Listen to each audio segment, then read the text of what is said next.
Okay. Kami po ang naiwan ng Treno Glee Club. Kaway kayo? So, andugan namin kayo ng dapat pampaskong kanta pero wag daw.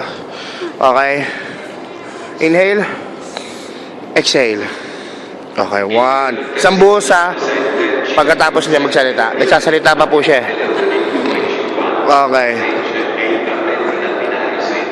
1, 2, 3, go!